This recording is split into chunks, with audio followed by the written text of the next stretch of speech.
Welcome to our channel. Today we how to withdraw from Netspend to your bank account, beginner guide step by step clearly. Begin by logging into your Netspend account on the official website or mobile app. Once you're logged in, navigate to the Transfer Funds section. Select the option to withdraw funds to your bank account.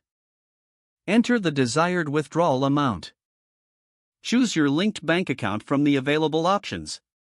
If you haven't linked your bank account yet, you will need to add it. To add a bank account, provide your bank's routing number and your account number. Make sure the information is accurate to avoid any delays. After selecting your bank account, review the transaction details. Confirm your withdrawal request to proceed. You may receive a confirmation screen indicating that your request has been received. Typically, withdrawals can take 1 to 3 business days to process. Check your bank account after a few days to ensure the funds have arrived. If there are any issues, you can contact Netspend customer service for assistance. If the page does not load, refresh the browser or try again in a private or incognito window. Make sure you are using the correct email address, then retype it carefully to avoid small typos.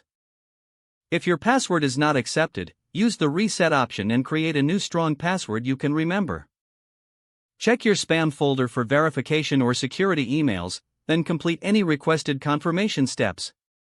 Enable two-factor authentication if available to improve account security and reduce unauthorized access risk.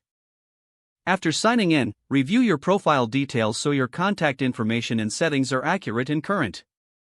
If you see an error message, note it down and try again after restarting your device and internet connection. Log out when you finish, especially on shared devices, to keep your account and payment information secure. If the page does not load, refresh the browser or try again in a private or incognito window. Make sure you are using the correct email address, then retype it carefully to avoid small typos.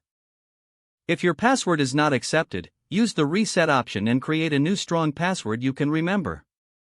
Check your spam folder for verification or security emails, then complete any requested confirmation steps. Enable two-factor authentication if available to improve account security and reduce unauthorized access risk. After signing in, review your profile details so your contact information and settings are accurate and current. Don't forget to like this video and subscribe to our channel for more step-by-step tech guides.